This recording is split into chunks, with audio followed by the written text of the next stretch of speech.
हम सत्संग मथुरा के इतिहास के ऊपर एक दृष्टिपात करें। इस सत्संग की स्थापना उत्तर प्रदेश के शहर एटा में 1930 में हुई।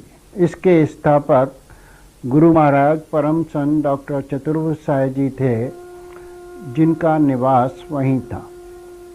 इस कार्य के लिए उनको उनके गुरु परम संत परम पूज्य श्री रामचंद्र जी महाराज द्वारा आज्ञा प्रदान की गई। जिस समय उन्होंने यह आज्ञा दी तो कहा था कि डॉक्टर साहब, जो काम मैं पूरा नहीं कर पाया वह आपको पूरा करना है। मैंने आपको संपूर्ण आध्यात्मिक शक्तियाँ दी हैं और आपको इस आध्यात्मिक साधना को ऐसा रूप देना है जो धर्म, संप्रदाय और जात पात के ऊपर हो। गुरु महाराज ने उनकी आज्ञा पालन करते हुए यह कार्य संपन्न किया। 1933 में यह अनुभव हुआ कि प्रचार प्रसार के लिए एक पत्र आवश्यक है और साहित्य भी आवश्यक है। इसलिए गुरु महाराज ने 1933 अगस्त में एक मासिक हिंदी पत्र निकाला जिसका नाम साधन है, और बहुत साहित्य भी धीरे धीरे सृजन किया। इस सत्संग का नाम प्रारंभ में रामाश्रम सत्संग ही था, परंतु जब गुरु महाराज ने अपना निवास मथुरा लिया तो इस सत्संग का नाम रामाश्रम सत्संग मथुरा पड़ गया। गुरु महाराज ने अपने गुरु की आज्ञा पालन हेतु धीरे धीरे इस साधना विधि में रूढ़वादी परंपराओं को छोड़ते हुए यह रूप दिया जो आपके सामने आज प्रस्तुत है। इस साधना की कुछ विशेष बातें हैं। प्रथम यह कि यह साधना हर धर्म, संप्रदाय और जात पात के ऊपर है। संपूर्ण मानवता इससे लाभ उठा सकती है। इसमें यह क्रिया करते हैं कि गुरु या इष्ट या परमात्मा के प्रकाश रूप को अपने सामने लेकर इस प्रकाश को अपने हृदय में ले जाते हैं और उस प्रकाश पर ही ध्यान केंद्रित करते हैं। इस कारण यह साकार और निराकार दोनों को स्वीकृत है। प्रकाश वह रूप है जो सभी धर्मों को मान्य है, इसलिए संपूर्ण मानव इसका लाभ उठा सकते हैं। इस क्रिया में आप केवल एक दृष्टा है और यह क्रिया कर्म, उपासना और ज्ञान तीनों की मिलौनी है।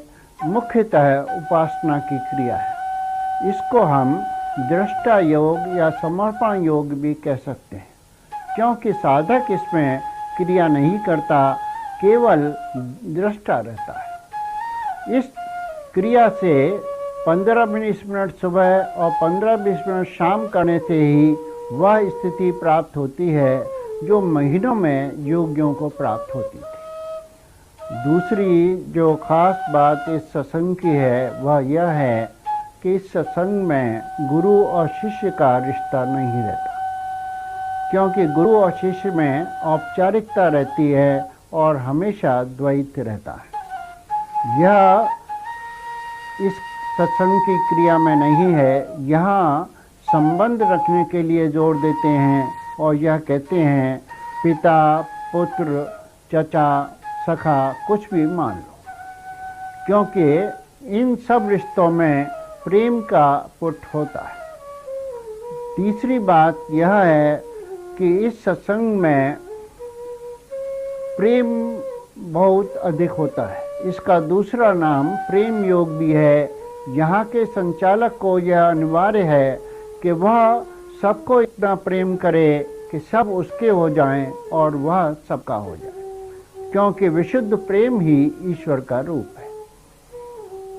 इस क्रिया को सुबह शाम करने के अलावा इस प्रेम को उत्पन्न करने के लिए यह आवश्यक है कि सुबह शाम के अलावा कुछ समय और आप अपने गाइड या गुरु को याद कर लें। वह 5 समय हैं कि दोनों समय भोजन करते वक्त, सुबह उठते वक्त और रात्रि में सोते वक्त, और जब भी आपको खाली समय मिले उस समय अपने गुरु को याद करके इस प्रेम को बढ़ावा देते रहें। यह आवश्यक है कि सोते समय हम परमात्मा या गुरु के प्रकाश में अपने को सोएं, तो साधना बहुत जल्दी उन्नति करते हैं। आज का मानव बहुत ही अधिक व्यस्त और तनावपूर्ण स्थिति में जीवन यापन करता है। उसके लिए यह आवश्यक है कि वह ऐसा अपने को बनाए जिससे तनाव रहित अवस्था में आंतरिक प्रसन्नता से रह सके। इस साधना के द्वारा यह संभव है। गुरु महाराज ने इस कार्य के लिए ज्ञान पथ के 10 आलोक प्रतिपादित किए, जिनके अनुसार यदि हम अपना रहनी सहनी बना लें तो शांतिपूर्वक जीवन यापन कर सकते हैं और सारे अपने कार्य चाहे भौतिक हों या आध्यात्मिक पूर्ण कर सकते हैं।